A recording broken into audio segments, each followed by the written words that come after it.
Bonjour à toutes et à tous et bienvenue sur Mosaïque. Vous avez sûrement dû recevoir des tas de mails ces derniers jours vous informant que les conditions d'utilisation et mention légale de certains sites et entreprises avaient changé. La raison, le renforcement du règlement européen sur la protection de vos données personnelles qui est rentré en vigueur le 25 mai dernier. Maître Étienne Mongeau, bonjour à vous. Bonjour. Alors vous êtes avocat et vous allez nous éclairer sur cette loi et aussi sur ce que ça change pour nos internautes finalement. Et je partage également cette émission avec Sandrine. Salut à toi. Salut. Alors, avec toi, on va s'intéresser au coton-tige. C'est un drôle de sujet, non? Ouais, ça va être sympa. Et on va regarder donc les commentaires de nos internautes en deuxième partie d'émission. Et sans plus attendre, on retrouve Marie Luff en duplex. Marie, bonjour. Aujourd'hui, tu t'es rendue dans une pharmacie à Sarreguemines pour la Journée mondiale sans tabac. Dis-nous en plus. Alors oui, la journée mondiale sans tabac, il y a beaucoup de journées mondiales en France et à travers le monde. Aujourd'hui, le gouvernement d'Emmanuel Macron peut se prévaloir d'un chiffre 1 million. 1 million, c'est un chiffre rond qui marque les esprits. Il correspond aux personnes qui ont arrêté de fumer entre 2016 et 2017. Mais ce n'est pas forcément le succès d'Emmanuel Macron parce que c'est le résultat de plusieurs politiques publiques successives, la hausse du prix du tabac et le paquet neutre. On en parle après avec mon invité parce qu'il y a plusieurs méthodes pour arrêter de fumer. Merci beaucoup Marie et merci à Guillaume Dumontail aussi au cadrage. On revient sur le sujet comme on a pu le voir d'ici quelques instants. Je vous propose maintenant de regarder ce qui a bougé sur le secteur.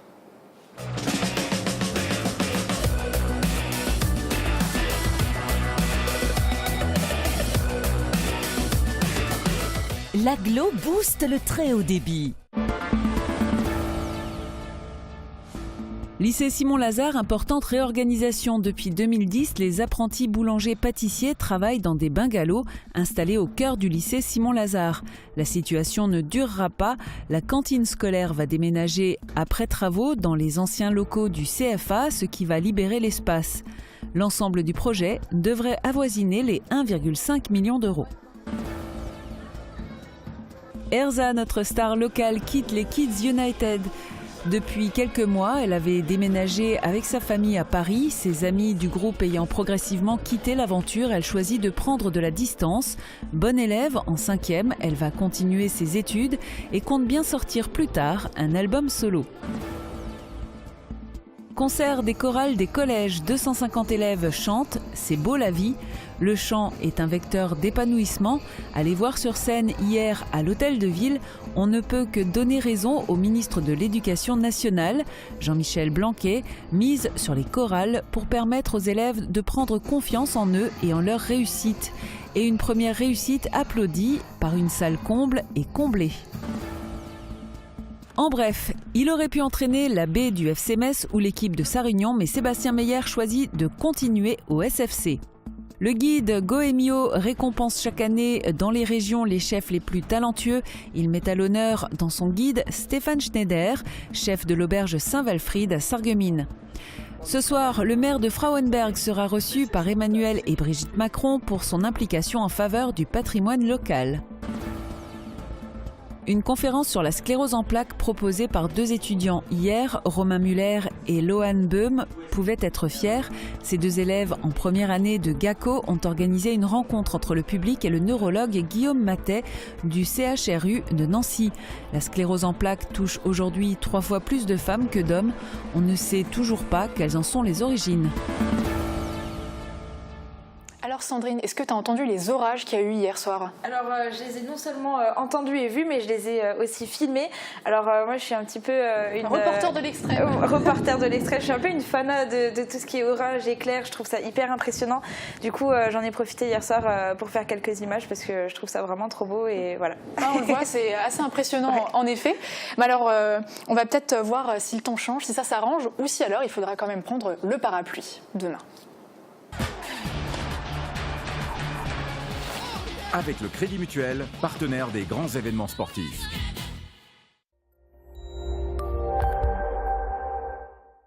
Pour demain, les nombreux nuages nuages nous laissent peu d'espoir de profiter du soleil. D'ailleurs, des petites pluies nous accompagnent déjà en matinée et des averses viennent ponctuer l'après-midi.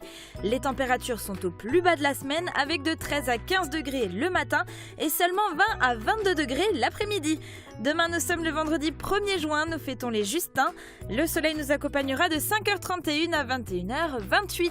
Tout de suite, retrouvez Uranie pour la suite de l'émission.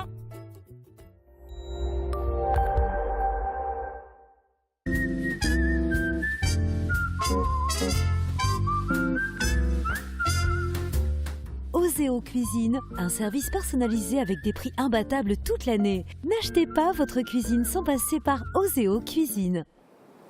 On retrouve Thierry Muller, pharmacien à Sarreguemines pour la journée mondiale sans tabac. Bonjour à vous Thierry Muller. Oui, bonjour. Vous m'entendez bien ? Parfaitement bien. Super. Alors, il existe de nombreuses méthodes pour aider à arrêter de fumer ou au moins diminuer sa consommation. Mais le patch, ça fonctionne comment ? Est-ce que c'est efficace ? Alors donc effectivement, le patch est considéré comme étant le moyen à peu près le plus sûr. Bon, bien entendu, le patch ne contient que de la nicotine. Donc on sait bien qu'un fumeur est dépendant de la nicotine, mais il y a beaucoup d'autres aspects qui entrent en ligne de compte. Donc on va quand même se concentrer sur le patch, qui apparemment est donc, comme je le disais, un bon produit pour arrêter le tabac. Tout simplement, donc il contient de la nicotine, comme je vous l'ai dit. L'avantage, c'est que l'on colle un patch par jour et on est tranquille toute la journée. Le petit inconvénient, c'est que ça diffuse de la nicotine d'une manière régulière tout au long de la journée, alors qu'on sait bien qu'une cigarette, ça donne des pics de nicotine. Cependant, en général, quand même, le patient, puisqu'on peut parler de patient, puisqu'on est en pharmacie, s'en trouve bien. Il a peut-être parfois de rajouter une gomme ou une pastille pour éviter des envies. Donc je vous disais, on colle le patch le matin, on le retire le lendemain matin pour en mettre un deuxième en changeant de place pour éviter les irritations.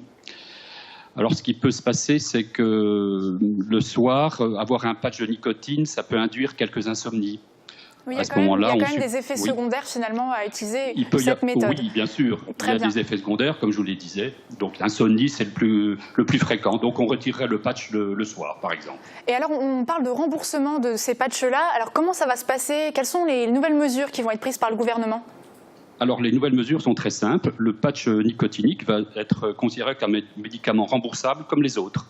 Donc une ordonnance du médecin suffira pour obtenir le remboursement des patchs qui seront pris en charge comme tout autre médicament classique.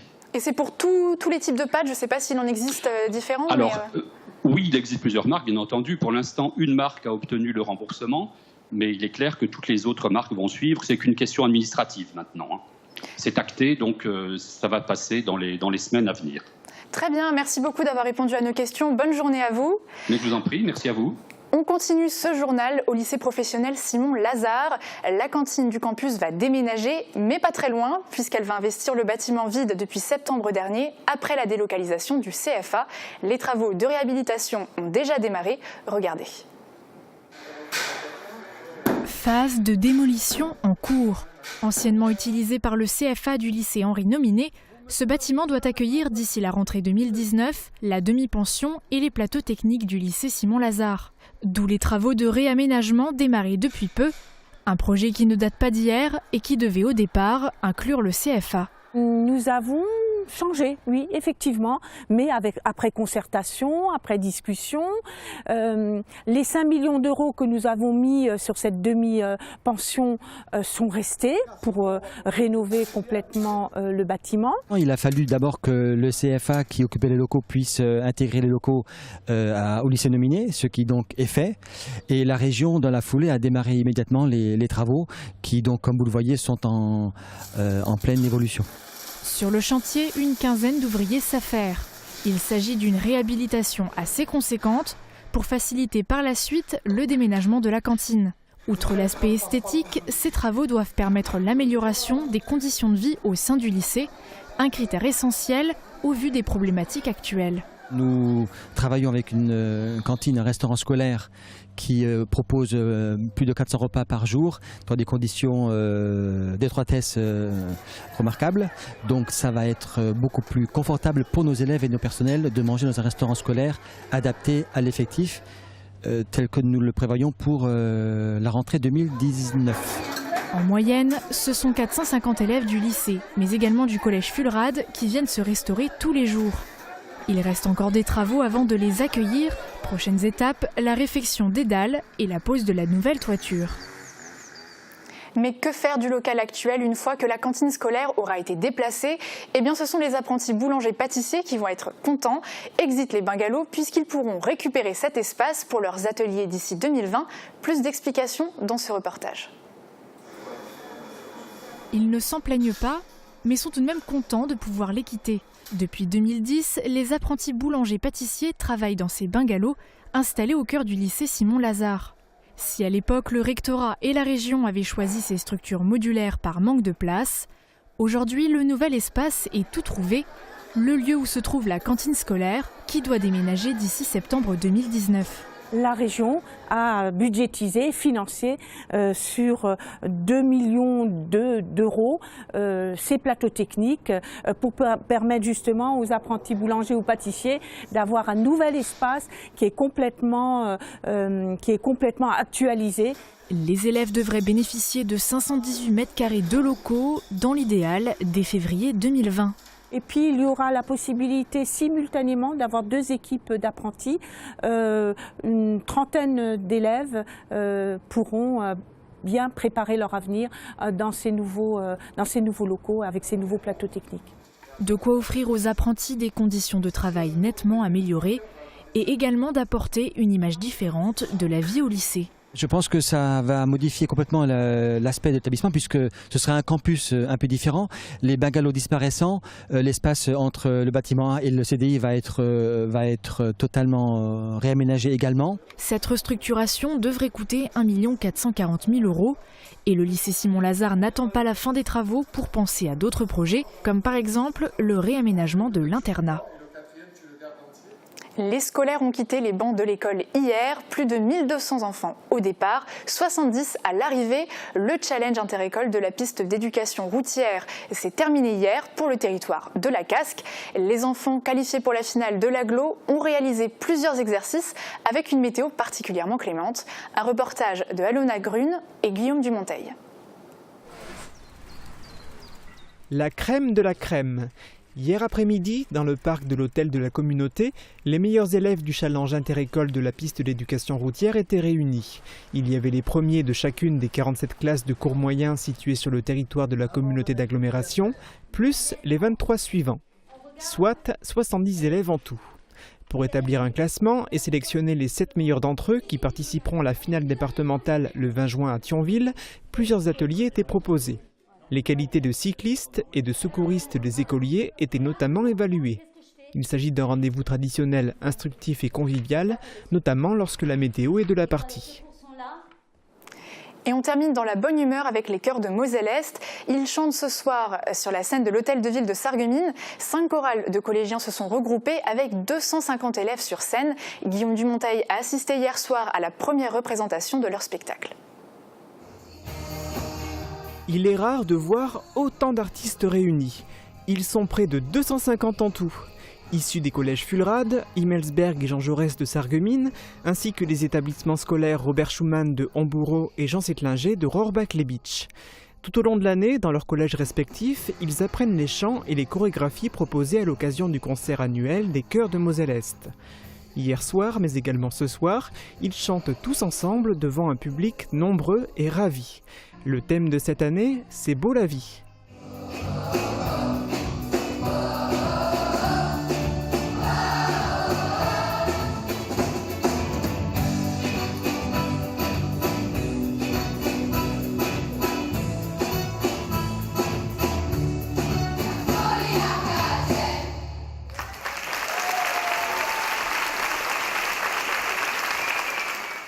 Un programme de fidélité dans un magasin de chaussures, des paiements avec votre carte bancaire sur un site, vos informations personnelles apparaissent dans de nombreuses bases de données et un nouveau règlement vient renforcer leur sécurité. C'est avec Maître Mangeot que nous en parlerons et ça va vous intéresser. Et puis avec Sandrine, on ira voir vos avis sur l'annonce de la disparition des cotons-tiges. À tout de suite.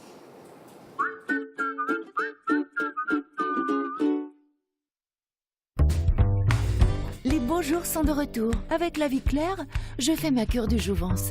Produits de saison, produits frais, préparez-vous pour la belle saison avec notre gamme de produits vitaminés, de compléments alimentaires, sans oublier la cosmétique garantie naturelle. Avec La Vie Claire, je cultive ma santé au jour le jour. La Vie Claire. Les cotons-tiges vont disparaître de nos salles de bain à partir du 1er janvier 2020. C'est le thème de notre question du jour. Regardez. Dans le cadre de la loi biodiversité, l'interdiction de la mise sur le marché des cotons-tiges à usage domestique dont la tige est en plastique sera effective à partir du 1er janvier 2020. La limitation de la vente des couverts et gobelets jetables en plastique devrait également voir le jour. Est-ce que ces objets en plastique vous manqueront au quotidien? Répondez-nous dans les commentaires. Alors Sandrine, est-ce que justement tous ces objets vont manquer à nos internautes? Alors c'est assez mitigé du côté de nos internautes. Alors d'un côté, il y a Muriel qui nous écrit « Franchement oui, c'est un objet du quotidien pratique ». De l'autre, on a Thierry qui nous dit naturellement que l'on arrivera à se passer de cela. On s'en passait déjà avant et à mon avis, ce sera même bien vite oublié. Alors entre ces deux avis, il y a plusieurs de nos internautes qui s'interrogent. Il y a René qui nous écrit « La seule chose qui m'inquiète un peu, c'est le coton-tige. Il sert à tellement de choses, par quoi sera-t-il remplacé ?»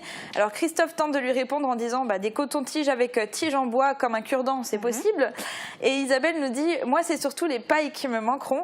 Et enfin il nous reste ceux qui n'arriveront vraiment pas du tout à s'en passer. Alors il y a Dom qui nous dit on ira les acheter ailleurs. Et Sébastien a trouvé la technique ultime. Il nous dit moi j'ai fait des stocks lors des gros volumes. Alors comme ça au moins il sera équipé. Ouais, ça c'est sûr. Et sachez d'ailleurs qu'il reste encore les cotons-tiges biodégradables et également des solutions alternatives comme le spray auditif. Alors là c'est sûr que tout de suite ça vend pas du rêve. Mais je pense qu'on s'habituera, c'est comme tout. Alors on quitte le sujet des cotons-tiges pour un tout autre sujet avec notre invité du jour. Je pense que c'est le cas pour bon nombre d'entre nous et même autour de cette table. On reçoit une avalanche de messages, de mails qui nous demandent si on est toujours d'accord d'apparaître dans telle et telle base de données, si on veut toujours recevoir une newsletter, ce genre de choses. Et parfois, ce sont même des enseignes, des entreprises dont on ignorait complètement l'existence. Alors, Maître Mangeot, pourquoi ces mails depuis quelques semaines? Tout simplement puisque depuis le 25 mai 2018, donc très récemment, l'Union européenne a pris un nouveau règlement, donc c'est une loi européenne d'application directe dans tous les États membres de l'Union européenne, donc évidemment aussi en France, nouveau règlement qui vient renforcer la protection des données à caractère personnel. Donc toutes les entreprises que vous avez mentionnées sont obligées d'adapter notamment leurs conditions générales d'utilisation et de vous demander le consentement, votre consentement, pour accepter ces nouvelles conditions. Alors, on peut dire que c'est une mise en conformité. C'est un texte qui a été voté déjà en 2016, mais ça a mis un peu de temps à se mettre en place. Donc, ça s'applique, comme vous l'avez dit, à toute l'Union européenne. Concrètement, pour les internautes, qu'est-ce que ça change? Est-ce qu'ils sont plus informés, par exemple, mieux informés? Alors, ils doivent être mieux informés, mais ce qui change, c'est que le RGPD, c'est le nom de ce nouveau règlement européen, met le paquet, si je puis dire, sur le consentement des internautes. C'est-à-dire que désormais, vraiment, et c'était la volonté du législateur européen, c'est qu'on ne puisse plus collecter des données à caractère personnel, des données vous concernant sans votre consentement express ou contenu dans des conditions générales, mais en tout cas que vous ayez la main sur votre accord ou pas, et ensuite, même une fois que vous l'avez donné, que vous continuez à pouvoir avoir la main sur vos données personnelles et que vous puissiez d'ailleurs vous opposer à ce que la collecte continue ou en tout cas contrôler ce qui est fait de vos données. Donc ça, on va vraiment renforcer le droit des internautes notamment, mais de toutes les personnes auprès desquelles on collecte les données. C'est le gros apport du RGPD pour les citoyens que nous sommes tous. Et est-ce qu'il y a aussi le droit à l'oubli, par exemple, qui est compris dedans? Alors tout à fait, sachant que le droit à l'oubli, en réalité, il existe depuis 1978, depuis la première mouture de la loi qui protégeait nos données, qui était la loi informatique et liberté, qu'on connaît un peu. Mais c'est vrai que c'était un droit à l'oubli qui était, pour le coup, passé un petit peu à l'oubli et qu'on a redécouvert il y a quelques années. Et là, le RGPD vient le consacrer. Et effectivement, c'est ce que je vous exposais il y a quelques secondes, même si à un moment donné, j'ai pu donner mon accord pour que les données soient collectées, eh bien, je peux ensuite, par la suite, me rétracter, m'opposer tout à fait, et donc faire agir ce fameux droit à l'oubli. Très bien. Mais alors, si on se désabonne ou qu'on se désabonne par exemple à une newsletter ou alors qu'on refuse que nos données soient utilisées, on ne reçoit plus du tout de mail, mais on ne peut pas aussi réutiliser les services qui nous étaient octroyés. C'est bien ça? Alors, effectivement, la société qui a collecté et auprès de laquelle nous faisons agir ce droit à l'oubli a l'obligation de faire disparaître l'ensemble de nos données si nous le voulons. Mais il y a un nouveau droit qui rentre également grâce au RGPD, c'est le droit à la portabilité. C'est-à-dire qu'on peut porter nos différentes données personnelles. Je vous donne un exemple. Vous êtes chez un opérateur mobile, vous voulez changer, eh bien, au lieu de redonner toutes vos données personnelles au nouvel opérateur, l'opérateur ancien devra de lui-même transférer l'ensemble de vos données. Donc vraiment, vos données vont pouvoir vous suivre, ce qui met un peu plus de mobilité et de concurrence aussi entre les différents acteurs, que ce soit les opérateurs mobiles, les fournisseurs d'énergie ou tout autre. Très bien. Mais alors là, on a parlé plus des internautes, mais au niveau des entreprises, par exemple sur notre secteur, qu'est-ce que ça va changer? Parce que c'est les premières concernées finalement. Alors ça va déjà changer une chose en bien, il y a une bonne nouvelle quand même pour ces entreprises, c'est qu'auparavant, sous l'empire de la loi informatique et liberté qui était en vigueur jusqu'au 25 mai, à chaque fois que l'on mettait en œuvre, qu'une entreprise mettait en œuvre une collecte de données, elle devait le dire à la CNIL, qui est le gendarme un peu des données personnelles en France. Donc elle devait l'informer. Ces démarches préalables disparaissent. Donc maintenant, l'entreprise qui veut mettre en place un nouveau fichier, un nouveau traitement de données caractère personnel, elle le fait d'elle-même et en toute responsabilité. Mais en contrepartie, le RGPD met en œuvre d'autres obligations et notamment, chaque entreprise devra tenir un registre où elle va lister tous les fichiers, tous les traitements qu'elle a en interne. Ça, c'est vraiment la grosse obligation auquel j'invite toutes les entreprises à se conformer dès à présent. Et puis ensuite, il y a une revue des différents contrats dans lesquels on parle de données à caractère personnel qu'il serait bon de faire, parce qu'il y a de nouveaux droits pour les internautes, on en a évoqué quelques-uns, ce qui veut dire aussi de nouvelles obligations pour les entreprises. Donc il y a un petit peu de toilettage contractuel, et c'est d'ailleurs pour cela que vous recevez un certain nombre de mails en vous disant « nous avons mis à jour nos conditions générales, veuillez les accepter ». Très bien. Et si on revient un petit peu sur l'aspect internaute, qu'est-ce qu'ils doivent faire avec ces mails? Il ne faut pas les supprimer, il faut les garder? Non, il faut les accepter. Déjà parce que s'ils ne les acceptent pas, ils n'auront plus accès aux services qu'ils auraient proposés. Et surtout parce que le RGPD va tout à fait dans leur sens et leur offre des garanties de protection et de suivi, de traçabilité de leurs données personnelles en plus. Donc ils ont tout intérêt à accepter les modifications des conditions générales qu'on leur propose.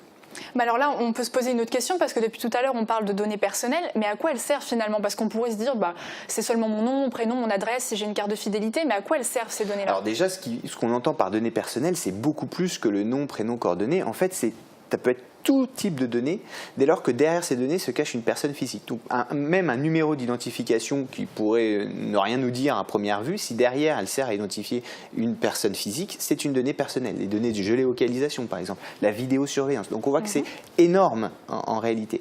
À quoi elles servent? Bien de plus en plus, les grands acteurs de l'Internet, ce qu'on appelle les GAFAM, ont basé tout leur modèle économique sur le traitement de données à caractère personnel. Parce qu'une fois qu'on les traite d'énormes ampleurs, on parle de big data, eh bien ça permet de tracer les personnes, alors non pas nominativement, mais en tout cas de faire émerger des comportements et ensuite de pouvoir proposer selon tel type de comportement, la bonne publicité, le bon service, exactement. Et on parle d'ailleurs des données personnelles comme l'or gris du 21e siècle. D'accord. Et alors, est-ce qu'on peut s'attendre à ce qu'il y ait, qu'on aille plus loin encore dans la protection des données? Alors, à très court terme, là, il faut déjà que chacun digère le RGPD, mais évidemment, parce que le RGPD, en fait, c'est l'ultime chapitre d'une longue histoire. Je parlais de la loi informatique et liberté tout à l'heure de 1978. En 1978, l'informatique n'était pas encore dans tous les foyers. Il y a eu une première modification au niveau européen en 1995, donc qui prenait le parti justement de cette informatique qui pénétrait chez tout à chacun. Et puis, on a ce RGPD qui arrive, donc là, vous l'avez dit, en 2016, applications 2018, qui prend là le parti de tous les nouveaux acteurs de l'Internet comme les réseaux sociaux. Donc on voit qu'à chaque fois qu'il y a une modification des usages, et du progrès technique aussi qui se met en œuvre, eh bien, le législateur, que ce soit national ou européen, court un petit peu après et met en place la bonne norme. Enfin, en tout cas, essaye de mettre en place la bonne norme. Donc comme l'explosion de l'Internet, de l'informatique, des usages numériques ne va pas s'arrêter demain, il y a fort à parier que dans une dizaine ou une quinzaine d'années, évidemment, il faudra aussi adapter le RGPD. Et en France, est-ce qu'il y a encore, très rapidement, pour terminer, est-ce qu'il y a encore des choses à revoir ou qui sont encore en discussion pour ce règlement-là? Alors, il y a quelques petites marges de manœuvre que le RGPD laisse aux États membres, notamment une certaine avancée, puisque chaque État membre va devoir fixer un âge de minorité ou de majorité numérique. Voilà. Le RGPD laisse le choix entre les États de fixer entre 13 et 16 ans l'âge auquel la personne pourra consentir à la collecte de ces données. C'est encore en discussion actuellement entre l'Assemblée nationale et le Sénat. Très bien. Merci beaucoup en tout cas pour toutes vos explications. Et puis on pense qu'on a un petit peu quand même éclairé la lanterne de nos téléspectateurs. Est-ce qu'il y a possibilité d'avoir plus d'informations par rapport sur un site de gouvernement? Oui, alors sur le site de la CNIL, par exemple, qui met à disposition beaucoup d'informations, qui essaye d'être assez pratique et compréhensible de tous, qui est une gageure avec le RGPD. Mais je conseille le site de la CNIL en priorité. Très bien, merci beaucoup.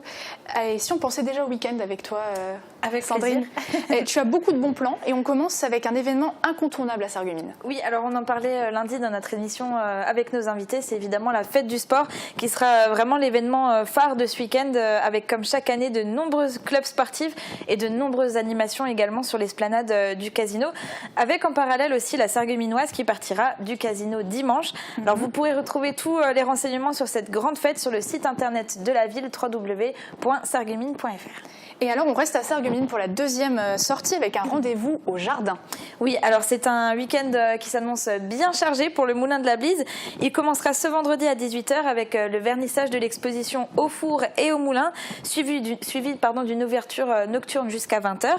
Samedi à 15h, vous pourrez profiter d'une visite guidée au jardin des faïenciers en compagnie de Fabrice le jardinier, qui sera suivi d'un apéro musical à 18h et également d'une ouverture nocturne. Et enfin, dimanche, à partir de 14h30, il y aura un spectacle pour les enfants qui sera proposé par la médiathèque communautaire dans le cadre du festival Les Insolibres. Et pour finir, à 15h, une nouvelle visite guidée avec Fabrice. En effet, bien chargé. Oui. Et on continue en musique avec un concert donc, sur la zone de loisirs de Großbiederstroff. Oui, c'est ça. Alors, il s'agit d'un concert Musique sans frontières qui aura lieu ce dimanche avec plusieurs groupes qui seront invités. Et sur place, vous pourrez aussi retrouver un marché du terroir et de l'artisanat qui va se dérouler dimanche de 11h à 21h. Alors un repas vous sera proposé sur place et vous pouvez déjà réserver vos tickets repas au Carrefour Express de Großbiederstroff ou à l'Office du tourisme de Sarreguemines tout simplement. Ok, et tu nous proposes également un week-end complet de festivités autour du Warnt. Alors je ne sais pas si je le dis bien, mais... Oui, c'est ça, c'est tout à fait ça. Alors il s'agit de la 18e édition du Warnt Weekend. Alors du 1er au 3 juin, le Warnt vous invite à découvrir ses richesses. Le programme est tellement riche et tellement vaste que je suis incapable de vous dire de toutes les manifestations. Alors vous pourrez découvrir la culture industrielle du secteur qui dans le Warnt qui est vraiment importante, les circuits de randonnée, vous initier à des sports. La liste est vraiment encore très très longue. Alors vous pouvez retrouver tout le programme complet sur le site www.sarmoselle.org. Et alors on a nos amis les animaux aussi, oui. Ça s'appelle toujours. Il y a 2 journées de portes ouvertes à la SPA de Sarreguemines. Oui, c'est ça, c'est samedi et dimanche. La SPA vous accueille de 10h à 18h. Alors sur place, vous allez retrouver des stands, des éducateurs canins, des photographes et il y a des animations aussi qui vous seront proposées comme par exemple un défilé de chiens. On a vu un petit peu les images, ça donne envie. Oui, moi, il ne faut pas que j'y aille, sinon je vais craquer. Oui, bah, moi pareil, j'allais dire exactement la même chose. Et on peut partir aussi à la découverte des fleurs de Bach.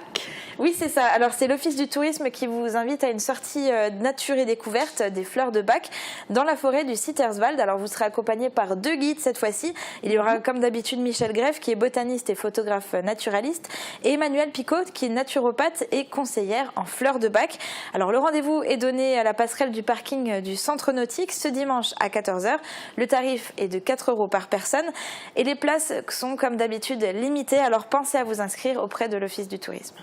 Super, et c'est tout pour cette semaine, mais tu voulais nous parler quand même de plusieurs sorties qui ont lieu le week-end prochain, mais pour lesquelles il faut réserver à l'avance. C'est ça, tout à fait. Alors le dimanche 10 juin, il y aura une marche populaire qui sera organisée à Kirchwiller au profit de l'association des hyperinsulinismes, et il y aura un jambon à la broche qui sera proposé pour le repas.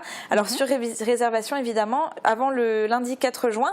Après, alors pour les réservations, ce sera auprès de Mireille Hermal, Denis Bauer ou Sonia Yek. Alors vous pouvez voir leur numéro s'afficher en bas de votre écran.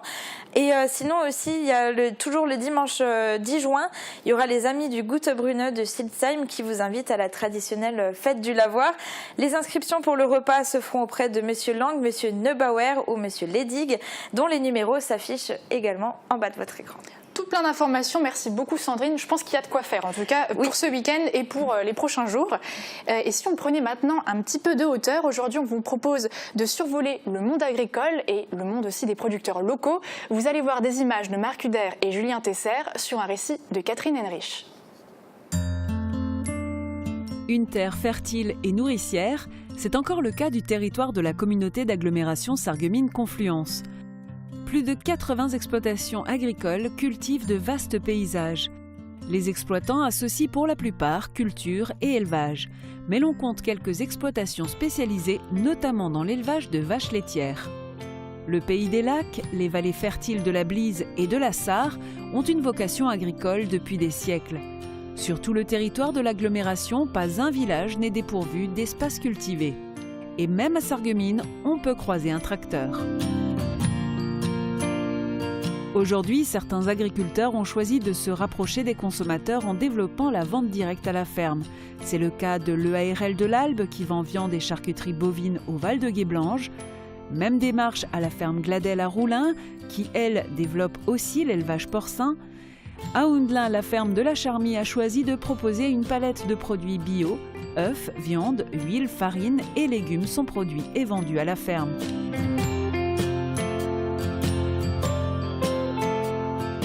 À Sarralbe, les producteurs locaux se retrouvent tous les premiers samedis du mois au marché bio et terroir. Une formule qui connaît un vif succès auprès des consommateurs qui sont également nombreux à plébisciter le marché annuel proposé à Sarreguemines par l'AMEM, l'association mosellane d'économie montagnarde.